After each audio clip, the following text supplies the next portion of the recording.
Marijuana Nation, just a quick apology again for not having a show yesterday and on Wednesday. As I mentioned last week, as we all do, I have some pandemic-related complexities at home. I'm a single dad part of the week and have chosen to keep my 4-year-old at home when she's with me. And as anyone who has spent any time with the 4-year-old can attest, it's not really possible to work from home when there's a 4-year-old running around. That's also just not the kind of dad I am, so we've been having lots of fun having adventures around the house and going on hikes. Lots of hikes. I did want to let you know, though, about a fine point for how I put the show together. Each day, I wake up early and filter through all the marijuana news on the internet, picking out the 30 to 50 or so that are relevant to our world. And from those headlines, I choose the top 10 for this podcast. This week, since I did not produce a show on Wednesday and Thursday, those headlines rolled over to today's show. So while there might be some stories that are a touch older than I usually like to report on, the 10 chosen today do represent the 10 most important headlines over the last few days, which I think is a valuable thing to get. So when I do have to miss a show, the next day's show does its best to catch up on the missed news space. I'm still working out how I can get work done and not miss a show in this new normal, but I have been having a great time going on adventures with my 4-year-old, so we'll see how it all plays out. I very much love my work, but way less than I love my kiddos. So what are you gonna do? On that note, though, I am able every single day to keep cranking out our newsfeed email newsletter, which packages up all of the industry's relevant stories into one email that goes out by 7 a.m. Eastern Standard 6 days a week, Monday through Saturday.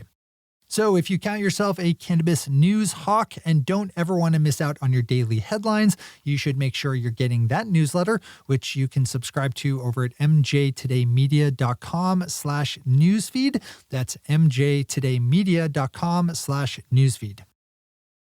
This episode of Marijuana Today Daily is brought to you by our friends over at the Atlantic Farms Medical Marijuana Dispensary of Portland, Maine, which is located right down the street from where I live and is known as being the medical marijuana dispensary that is also a gas station, where you can buy things like snacks and drinks alongside medical marijuana products. Check them out over at theatlanticfarms.com. That's theatlanticfarms.com. Good morning, Marijuana Nation.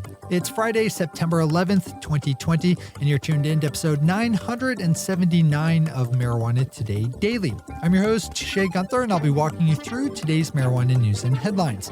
As always, we have a full and busy day of cannabis news in our hands, so let's jump right into it.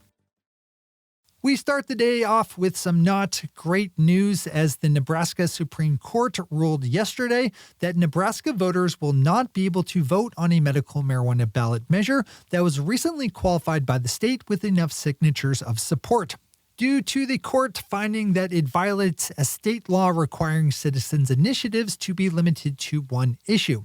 We've been tracking this case as it's bounced around lower courts in Nebraska, and our previous dispatch was a more positive one where it was set to land on the November ballot.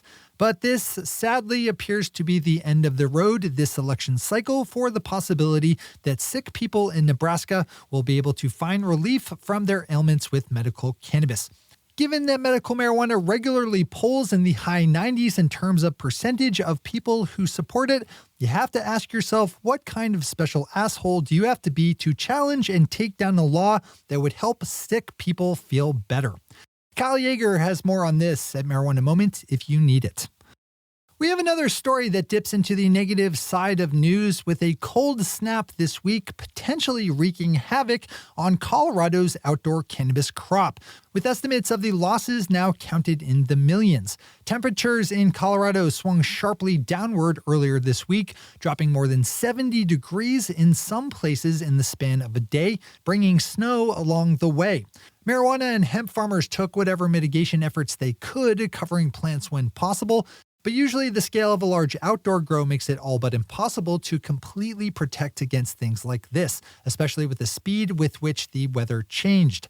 This is just the realities of an ever-changing world thanks to man-made climate change, so something you should probably factor into your thinking should your business rely on stable weather patterns. Those might not exist anymore. Sticking to the overall theme of the world is burning up is a story about the world burning up, Oregon is in the news for the fact that 1 in 5 of its residents is under evacuation order due to wildfire, which is also severely impacting the state's marijuana industry, both illicit and legal. One of the reasons Oregon is known for producing top quality cannabis is the fact that marijuana grows well in its forested and mountainous terrain. But unfortunately, that same mountainous terrain is the perfect domain for the quick spread of wildfire. On Wednesday, the Oregon Liquor Control Commission announced that around 20% of the state's legal cannabis businesses are also under evacuation order due to being located in the many fire zones burning. I don't know what else to say about this. Everything is on fire. Our thoughts go out to anyone affected by this. Those are the top stories for today. It's time for Marijuana Today Daily Headlines Blitz. Before we blitz out on headlines, let's quickly thank our sponsor, the Atlantic Farms Medical Marijuana Dispensary of Portland, Maine, which is located right down the street from where I live and is known as being the medical marijuana dispensary that is also a gas station, where you can buy things like snacks and drinks alongside medical marijuana products. If you're in or around the Portland, Maine area, make sure to swing by the Atlantic Farms and let them know I said to say hello.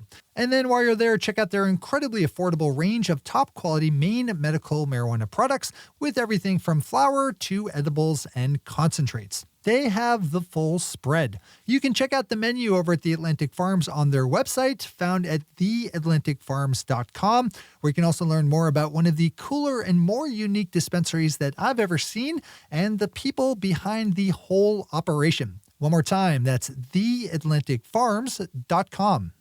All right, time for the Blitz.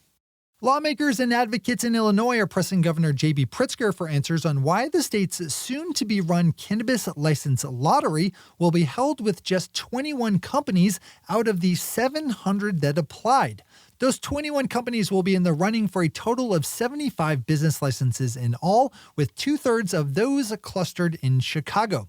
Ron Holmes, a member of the organization The Majority Minority Group, which works to boost Black and Brown participation in the cannabis industry, along with a number of state representatives like Representative Kathleen Willis, called on Governor Pritzker to provide more information on the selection process and for more about the people behind the 21 chosen companies.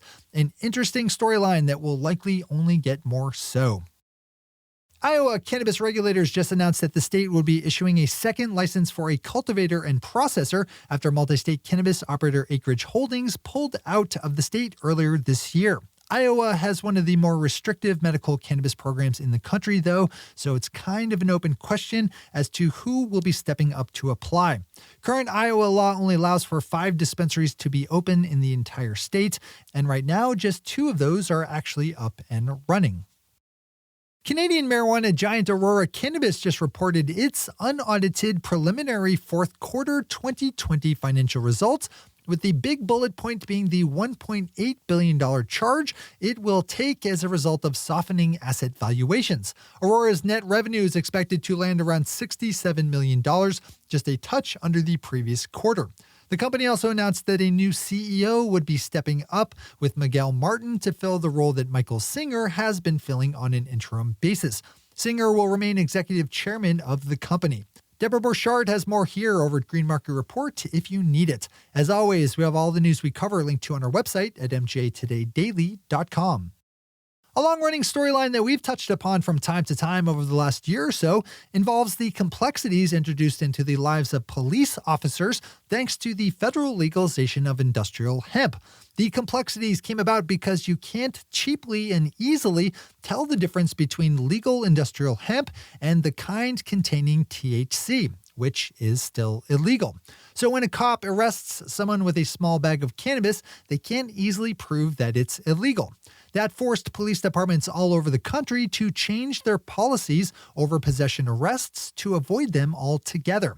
And according to a new study out of Texas, that resulted in a 30% statewide drop in the number of marijuana arrests from 2018 to 2019. Going from 63,000 arrests to 45,000. That's great. Now let's keep driving it down to 0. Canadian marijuana company Cronos Group has replaced its CEO and founder Mike Gorenstein with consumer packaged goods veteran Kurt Schmidt. Gorenstein will remain on with the company as executive chair of its board of directors. We have a spot of good news out of my corner of the country here in Maine, with state regulators issuing earlier this week the first round of adult use marijuana business licenses, just a touch short of 4 years after voters approved adult use sales via ballot measure. Maine's Office of Marijuana Policy announced on Tuesday that 3 cultivators, a testing facility, and 2 dispensaries have been given the nod to open up. Sales in Maine are set to start October 9th. With a good story by Chris Roberts over at Forbes looking at the unique vulnerabilities that outdoor cannabis has to the threat of wildfire. This is something that is becoming more and more of an issue out west, so maybe a good one to read in full. In short, though, a cannabis crop does not need to be burned up with flame to be ruined by wildfire. Because of cannabis's physical and chemical structure, it's easily tainted by smoke, which renders a crop commercially unviable. Again, this is the new normal, so best to understand the whole situation. Those are the headlines and news for the day. I'll be back with you again on Tuesday morning with another information-packed episode of Marijuana Today Daily. But in the meantime, if you have any stories to share or feedback to give, zip us an email to headlines@mjtodaydaily.com. And while you're clicking around the interwebs, swing over to our website at mjtodaydaily.com to find links to all the news we cover. Thanks to our sponsor, Atlantic Farms, and to our awesome patron listeners for the support that makes this show possible. To join the illustrious ranks of the patron listeners yourself, swing over to our website at mjtodaydaily.com and click on that big blue button at the top of the page that says Become a Patron. I'm your host, Shay Gunther. Thanks for tuning in and starting your day with marijuana today. Today.